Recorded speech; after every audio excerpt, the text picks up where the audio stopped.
Welcome back to Pakistan आज रात। Break में जाने से पहले हमने आपको बताया था हम इस प्रोग्राम में मेंशन करेंगे डॉक्टर खलील चिश्ती साहब की कहानी। 19 साल से वो इंडिया में है। एक कत्ल के इल्ज़ाम में 19 साल तक उन पर केस चलता रहा। इसके बाद 31 जनवरी 2011 को उनको सज़ा सुना दी गई। हमारे साथ मौजूद हैं शो में खलील चिश्ती साहब के पोते अली चिश्ती। अली, बहुत बहुत शुक्रिया, आपने वक्त निकाला और शो में हमें ज्वाइन किया है। अली, बहुत सारे लोगों को नहीं पता कि डॉक्टर खलील चिश्ती साहब कौन थे, उनकी क्या कहानी थी, वो इंडिया क्यों गए। तो मैं चाहूँगा पहले तो आप थोड़ा सा ब्रीफली हमें बताएं कि पर्पज़ ऑफ विज़िट क्या था इंडिया जाने का। डॉक्टर खलील चिश्ती जो है वो he is a virologist PhD from Edinburgh. India वो गए थे 92 के अंदर, क्योंकि ऑब्वियसली सारी फैमिली हमारी वहाँ पर है और उनकी वालदा भी उस वक्त हयात थी जो वहाँ पर थी। उनसे मुलाकात के लिए वो वहाँ पर गए थे और फिर वहाँ पे जो है वो एक फैमिली डिस्प्यूट के अंदर एक इंसिडेंट हुआ जिसके अंदर जो है वो एक तनाज़ा खड़ा हुआ और एक मर्डर हुआ हमारे घर के अंदर। लेकिन ऑब्वियसली उस एट द स्पॉट वो वहाँ पे मौजूद नहीं थे, लेकिन उनका FIR के अंदर नाम डलवाया गया because he is a Pakistani, तो उनको जो है वो वहाँ पे फंसाना आसान था और दूसरी फैमिली साइड से जो है वो उनके लिए बदला लेना आसान था।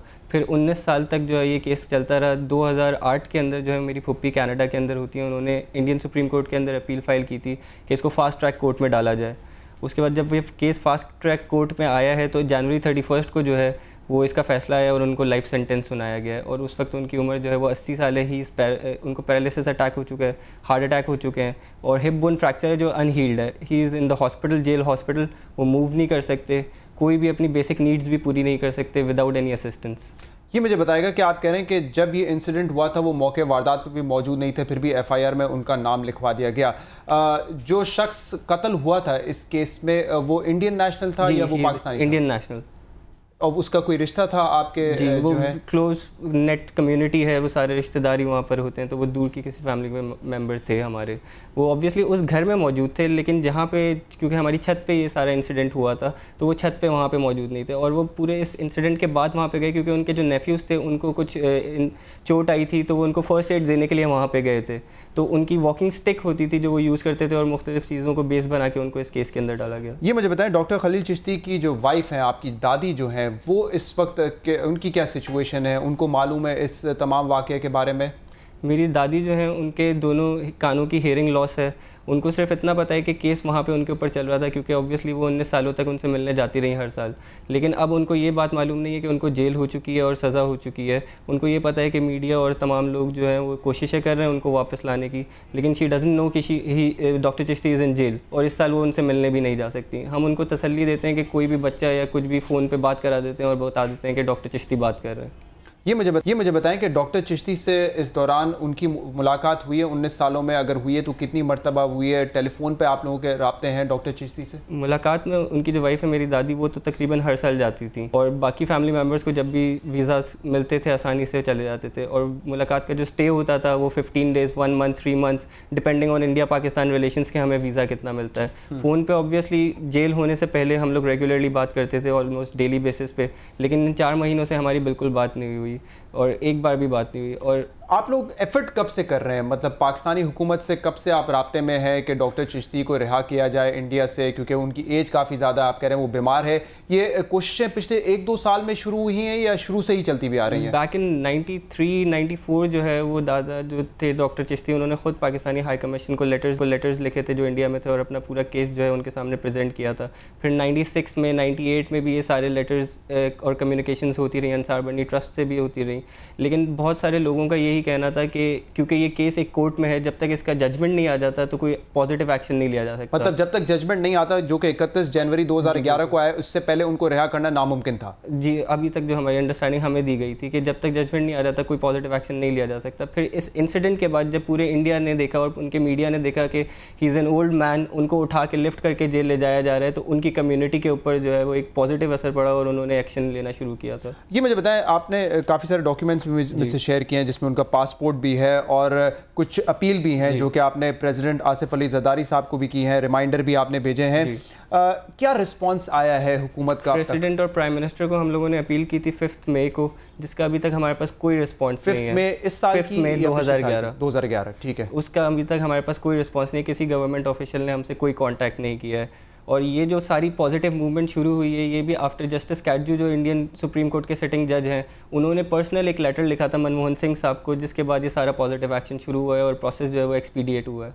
ये मुझे बताएं कि अब कुछ हमें मूवमेंट नज़र आ रही है। जो मैंने मीडिया के थ्रू खबरें हासिल की हैं उसमें ऐसा लगता है कि चीफ मिनिस्टर राजस्थान भी अब इंटरेस्ट ले रहे हैं और जो अपील की रिक्वेस्ट है वो गवर्नर राजस्थान के पास भी गई हुई है। Manmohan Singh Indian prime minister, उन्होंने खुद भी जो है इंटरेस्ट शो किया है। तो कुछ मूवमेंट नज़र आ रही है, कुछ उम्मीद बनती हुई नज़र आ रही है कि शायद जल्द उनको रिहा कर दिया जाएगा। आपकी नॉलेज में इस वक्त क्या है और ये मूवमेंट जो है किस तरह बनी?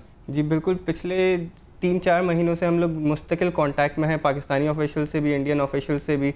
हम लोगों ने मनमोहन सिंह साहब को और उनके जो प्रेसिडेंट हैं और चिदम्बरम साहब जो होम मिनिस्टर हैं, इनको लेटर्स लिखे थे, एप्लीकेशंस लिखी थी। फिर ये सारा इंसिडेंट 15 जून को पाकिस्तानी सुप्रीम कोर्ट के अंदर हमारी पिटिशन प्रेजेंट हुई थी सेनेटर इकबाल हैदर साहब के थ्रू, जो रिजेक्ट हो गई थी और वो सेम बेसिस पे थी जिस तरह गोपाल दास की एप्लीकेशन थी। उसके बाद जस्टिस कैडजू जो हैं उन्होंने इस चीज़ को फील किया कि ये अनजस्ट हो रहा है। ही इज़ अ सिटिंग जज ऑफ इंडियन सुप्रीम कोर्ट। फिर उन्होंने लेटर लिखा था मनमोहन सिंह साहब को, despite of the fact that he is on holidays and vacation in California. उन्होंने ये लेटर लिखा ऑन ह्यूमैनिटेरियन ग्राउंड्स और फिर वो चीफ़ मिनिस्टर साहब के पास गया, उन्होंने उसको अप्रूवल दिया। और अभी तक हमें जो नॉलेज है वो यही है कि गवर्नर ऑफ राजस्थान जो है वो फाइनल अप्रूवल प्रोसीजर है और बहुत ज़्यादा पिछले 1 आध हफ्ते से हम लोग बहुत ज़्यादा होपफुल हैं। बस एक परेशानी ये है कि पिछले 2-3 दिन में हमें पता लगा है कि उनको हॉस्पिटल ले जाया गया है, कुछ बीमार हैं वो। तो ये हमारे लिए एक परेशानी की बात है क्योंकि वक्त बहुत कम है उनके पास। He is 80 years old. 80 years old है, उनकी तबीयत ख़राब है। और कौन है आपके घर में? आपने कहा उनकी जो वाइफ हैं उनको भी बीमारी है, वो सुन नहीं सकती, उनको इन्फॉर्म भी आपने नहीं किया गया है। उनके कितने बच्चे हैं डॉक्टर? उनकी 5 बेटियाँ हैं और 1 बेटे हैं। और सब वो पाकिस्तान में ही हैं? बेटे उनके जो हैं वो सऊदीया में होते हैं, जो मेरे फादर हैं, और उनकी 1 बेटी कनाडा में होती है, बाकी सारी बेटियां पाकिस्तान में। जो कम्युनिकेशन है इस वक्त, वो आप कह रहे हैं कि साबिक लॉ मिनिस्टर इकबाल हैदर साहब वो कर रहे हैं। इस वक्त पाकिस्तानी सुप्रीम कोर्ट में भी उन्होंने लेटर लिखा था और जो इंडियन कोर्ट है वहाँ पे भी इन्होंने ही लेटर लिखा था। इंडियन कोर्ट में लेटर इन्होंने लिखा था, वहाँ पे जो है वो मेरी जो फूफी हैं कनाडा में, आमना चिश्ती, उन्होंने इंडियंस के थ्रू कम्युनिकेशन की है। सेनेटर इकबाल हैदर साहब इंडियंस से अपने काउंटर पार्ट से सारे कांटेक्ट में हैं। जस्टिस असलम नासिर जाहिद हैं जो जजेस कमेटी के हेड हैं, वो भी अपने काउंटर पार्ट्स के साथ इस मामले में कांटेक्ट में हैं और वही हम लोगों को अपडेट करते हैं। ये मुझे बताएं, आज अगर आपने टेलीविज़न को फॉलो किया हो तो बहुत बड़ी अचीवमेंट है। अंसार बर्नी साहब, गवर्नर सिंध इशरतुल इबाद साहब, अहमद चुनॉय साहब और दीगर लोगों ने बड़ी जो है कोशिश की, काविशें की और उसका नतीजा, उसके फ्रूट्स आज हमें मिले हैं। 22 के उस जहाज़ पे मौजूद थे, वो बासलामत बाहिफाजत वापस आए हैं पाकिस्तान। और उसमें पाकिस्तानी नेशनल भी थे, इंडियंस भी थे, इजिप्शियंस भी थे, श्रीलंकन भी थे। इससे यकीनन कौम का जो है हौसला बढ़ा है। आपको इस वाक़े के बाद उम्मीद कितनी ज़्यादा बढ़ती हुई नज़र आ रही है? जी ऑब्वियसली वो सारे लोग जो हैं वो 10 महीनों से अपने घर वालों से बहुत दूर थे और बहुत ही पॉजिटिव एक्शन था अंसार बर्नी साहब और गवर्नर साहब का कि उन्होंने उनके लिए एफर्ट्स किए और पूरी कौम ने उनके लिए एफर्ट्स की। तो हम ये चाहते हैं कि पूरी कौम और मीडिया और अंसार बर्नी साहब या गवर्नर और जितने भी लोग इसके अंदर मौजूद थे वो हमारे 20 साल के इंतज़ार को भी अब ख़त्म करें। अंसार बर्नी साहब से आप अभी इन टच हैं इस? जी ऑब्वियसली उनके साथ भी हम लोग इन टच हैं, उनको भी एप्लीकेशन, वो गए भी थे इंडिया? जी वो इंडिया गए भी थे। अली चिश्ती, बहुत बहुत शुक्रिया, हमारी दुआएं आपके साथ हैं। 10 महीने के बाद इन 22 लोगों का सफ़र जो है आज ख़त्म हुआ। हम दुआ करते हैं कि आपके दादा जो हैं वो वतन वापस आएँ। आपने कहा कि उनकी तबीयत सही नहीं है, उनके लिए भी हम दुआ करते हैं कि अल्लाह उनको सेहत अता करे और वो जल्द पाकिस्तान वापस आएँ। बहुत शुक्रिया, आपने वक्त निकाला पाकिस्तान आज रात और CNBC के लिए। नाज़रीन, अली चिश्ती से हम बात कर रहे थे। इनके दादा डॉक्टर खलील चिश्ती 19 साल पहले इंडिया गए थे। एक कत्ल के इल्ज़ाम में उनको फंसाया गया, उनको वहाँ पर जेल हो गई। आज उनकी तबीयत ख़राब है, उनकी उम्र 80 साल हो चुकी है।